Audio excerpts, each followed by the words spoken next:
welcome back to Taking a Page on Reiki, and today we are on episode 8. So yeah, it has been 8 weeks since the series started. Just wondering, do you guys have any questions? Do you guys have any feedback that you guys like to share with us, share with me, so that I can touch on any topics that I have missed, anything that I've brought up that you still have confusion on. Maybe you can share in the comments down below so that I can look through them and decide for myself whether I'll make another future episode for you guys on to address those topics, to address those questions.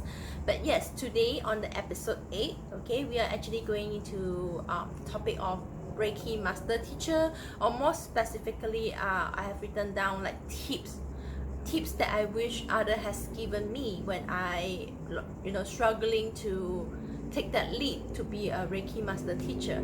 Tips that I personally gone through and actually experienced. So I hope these tips can be helpful for you if you're thinking about being a Reiki Master Teacher. If you're planning to launching your course, I hope these tips are able to help you. So yes, one of the questions that I often get asked is what makes a Reiki Master Teacher, or how do you know that you are ready to teach Reiki? So yeah, it is basically one of my personal struggles as well. So yeah, just to be real with you, when I started, I basically had to jump, take that leap of faith, blinded, no support, no not to say no support entirely. I am very glad for one of my Reiki teacher, Alex, and she has been very encouraging, as well as a few of my friends who are very willing to let me try out my Reiki initiation method on them, because the Reiki initiation method, if you have watched previous videos, I've actually downloaded them myself, and it is not the same as most of the Reiki master teachers, the method that they use, etc. So I'm very grateful for all those friends, all those acquaintances who actually willing to allow me to do the session with them, to actually give me feedback on that as well. So thanks to you guys if you guys are watching this. And yeah, also my Reiki teacher, Alex, also the observer on Twitter and Instagram. I will link her down below, and she has been very patient with me as well throughout the my Reiki Master training itself. So yes, I can't give you the exact answer of what makes a Reiki Master Teacher, okay, because those are the things that I believe that everyone has to figure out for themselves. So if you are struggling to define, okay, what makes you a Reiki Master Teacher, that is something that you have to really sit down with yourself, meditate on, or journal on, and find out those answers for you, okay? But what today I can give is I have written down about 4 advices over here that I wish someone has told me back in the days. So yes, one of the first one, okay, one of the big advice that I wish someone had told me back in the days was, being a Reiki Master Teacher doesn't necessarily mean you have to know everything about Reiki.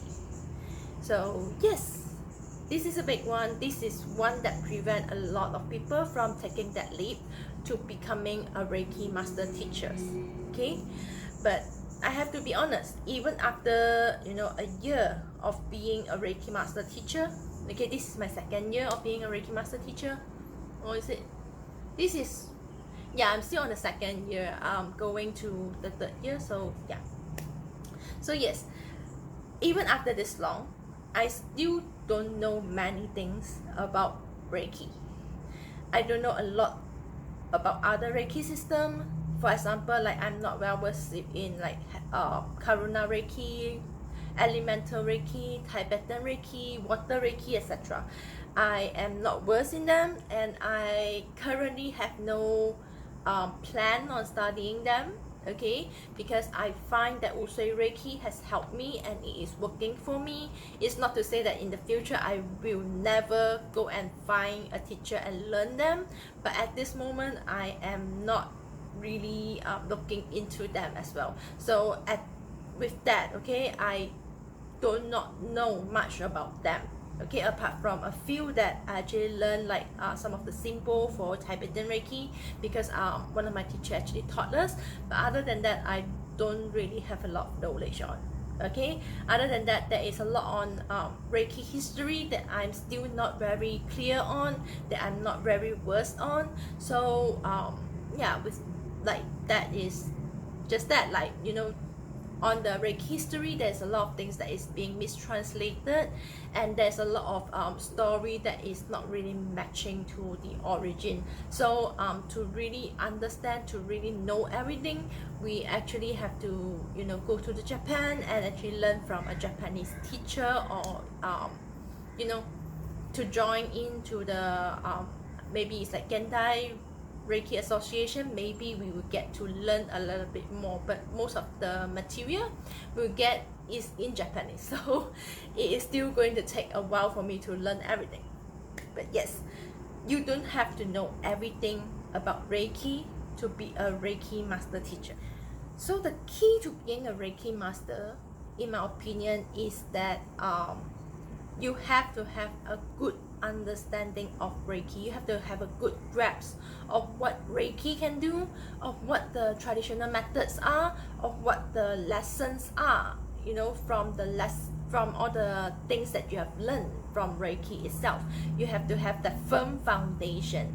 Even though you have developed a new method with it, there should be a good foundation that you can refer back. Okay, understanding is not just knowing, I have to say, is you know, is actually putting what you know into use and actually get real life experience from it. And from those experiences, you get to share, you know, your personal, like let's say personal opinions, personal experience, personal story with your students. And those experiences are very invaluable to a new beginners to learn. Okay, as well as, yeah, I mean, having an understanding does not mean that you have to recite or remember everything you learn about Reiki. Okay, you're a Reiki Master Teacher. You are not a Reiki encyclopedia, and you do not have to be. Okay, so it does mean that, you know, being a Reiki Master Teacher, it does mean that you would have, you know, put in a lot of time and practices and a lot of researches, or maybe even, like, you know, training with each other in order to get that understanding, so that you can share with your students, so that you can share with those who are learning from you. Tips number 2. Okay, being a Reiki Master does not mean that you have to follow or teach everything you have learned exactly as it is. Once again, I have to repeat, you're not a Reiki encyclopedia, so you do not have to, you know, remember everything in detail, step by step, and then pass it to the next person. Okay, it's good to know though that it's good to have a reference, like I personally still keep, you know, the manual from my Reiki level 1 training myself, and I refer to that, you know, even till these days. And it's good to have those in hand. It's good to, you know, share those original material that you have from your teacher, okay, or from your researchers, and then you are allowed to, you know, share your own interpretation of those methods with your students.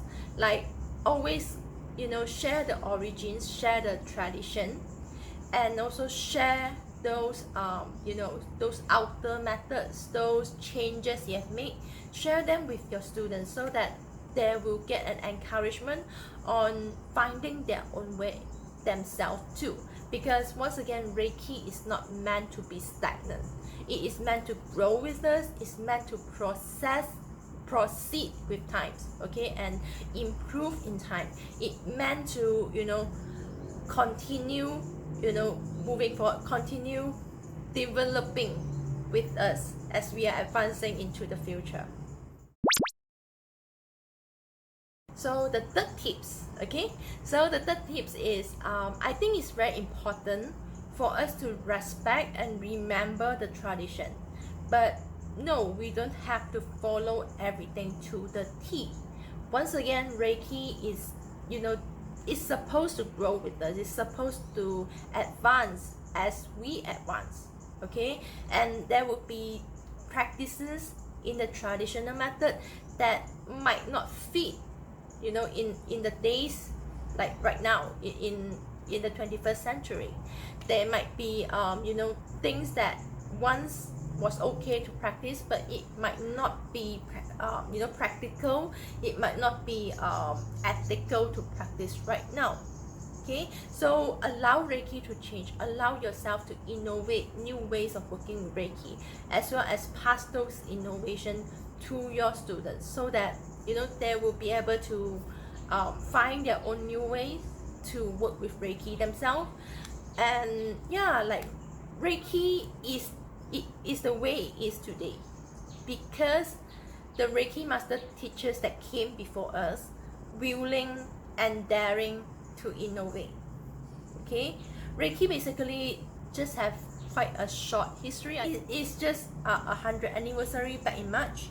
Okay, so although with that, okay, there is a lot of innovation that has gone on, like a lot of practices that is not exactly the same as how Master Usui has designed it, and it is all good. Okay, it is good because there is the innovation. It's good because there is the changes. Because if let's imagine if we are still practicing the 12 initiation process that Master Usui has done, I would think a lot of us are not going to be a Reiki Master Teacher. A lot of us are not even interested in being a Reiki practitioner because the process is so damn long. But yeah, it's because there is all these changes, all this innovation that is implemented that makes Reiki so much more accessible, makes Reiki so much more convenient to use. Reiki itself is supposed to make your life, make everything around you more convenient. It's not supposed to make it more complicated. Okay, so find your ways to pass down those ideas, those innovation that you do that makes other people's life convenient as well, because we are living in a very fast-paced world right now, and I would think that making life a little more convenient is definitely a plus for everyone. So yes, teach those innovative ways that you have thought up, those creative methods. Teach them, share them with your students, share them with those you like to share. Even though you do not want to open a course and teach them to another person, then share them. You can just write a blog, or you can just film a video and share those methods.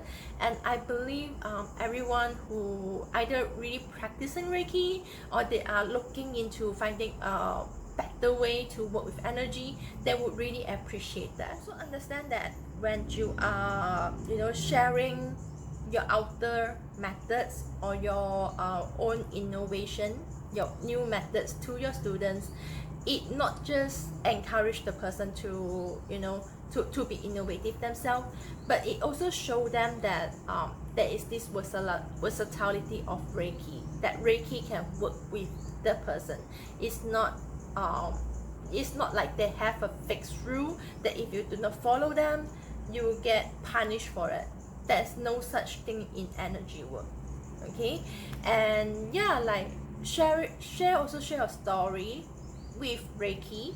Okay, share your Reiki journey, share all your struggles with your students, because that will allow them to feel more encouraged on learning. That your struggles on the journey, and how to overcome your struggles, actually allow them to find their ways to overcome their struggles.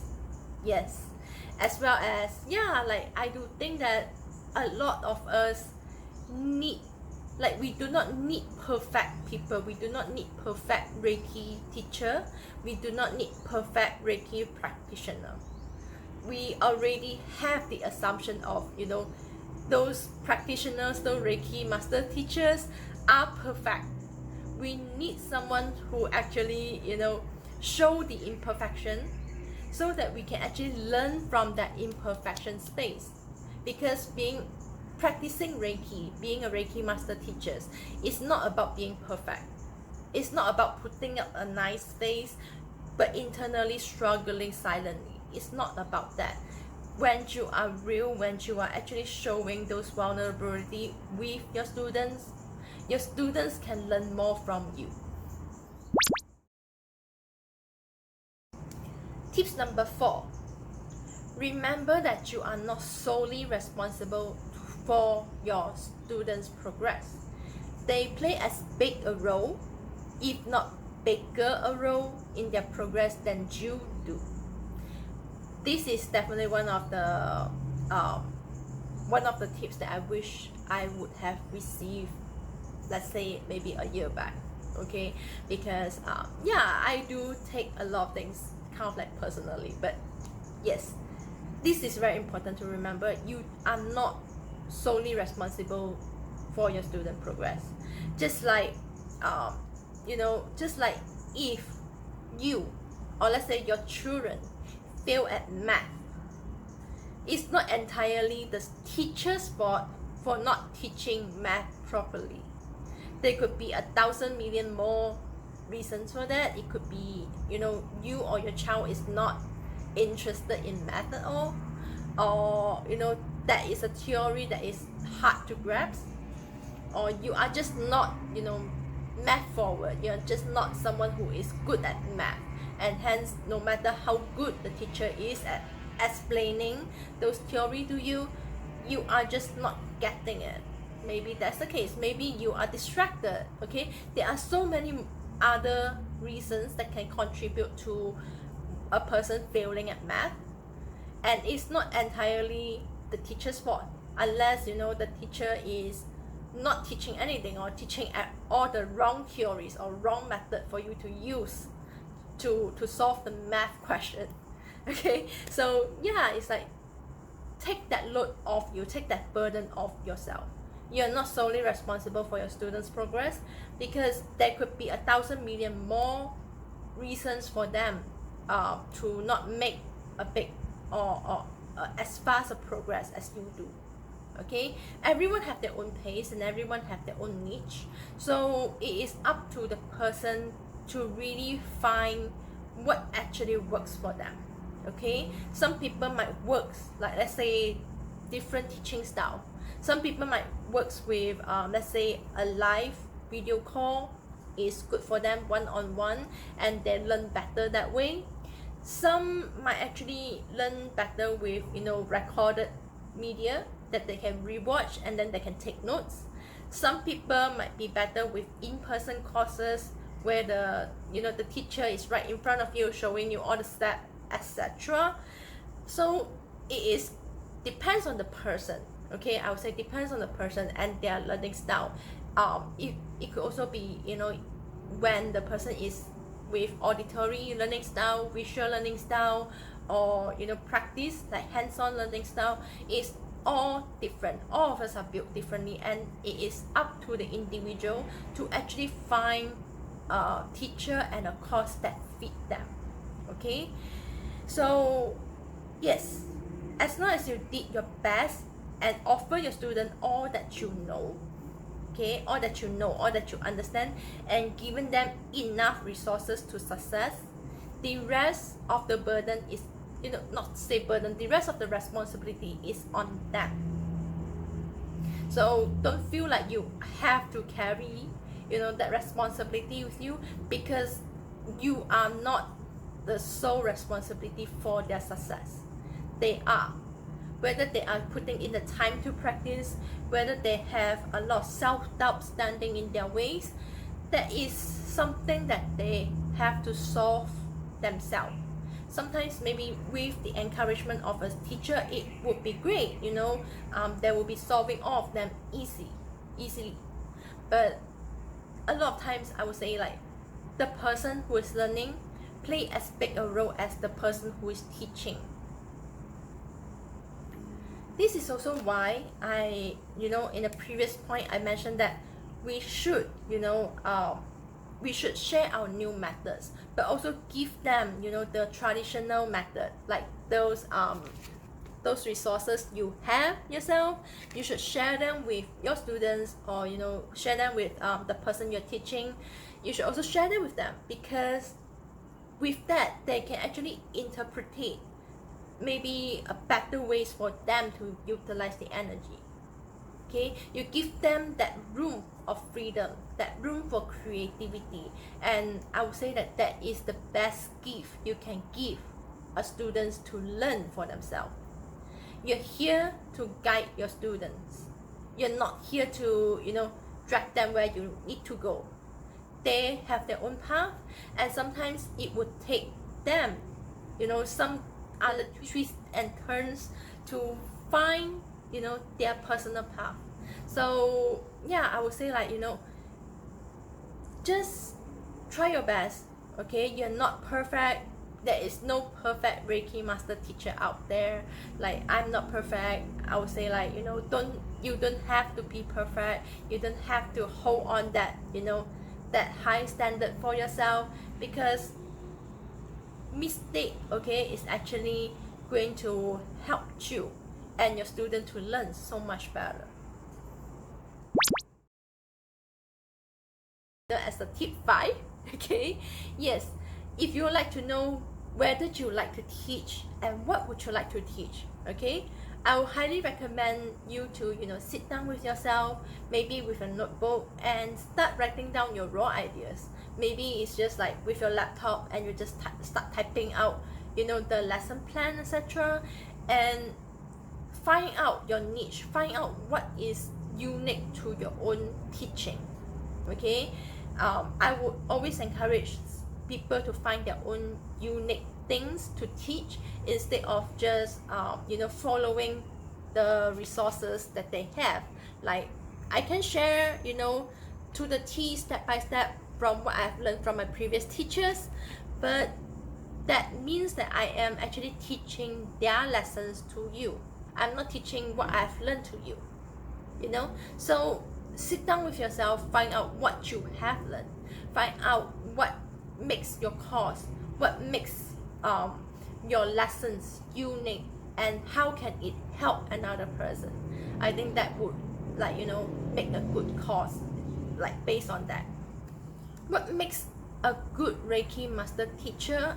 It is actually defined by everyone, you know, that is everyone's unique personal journey. Okay, but yes, teaching is basically sharing your understanding of a subject to another person. All the rest of the unnecessary burden, please just remove them, drop them right here, right now, so that you can move forward, you know, at a faster pace. Okay, there is no right or wrong way to teach. Okay, yes. But yes, if this video is any helpful, it contributes anything to you, it maybe give you some courage to start your own course, then feel free to give it a thumbs up, like this video, subscribe to us so that you can get notification when we have new video coming up, and feel free to comment your views, your ideas, you know, maybe your struggles if you are a Reiki master teacher, or you have any other tips you'd like to share with the viewers over here.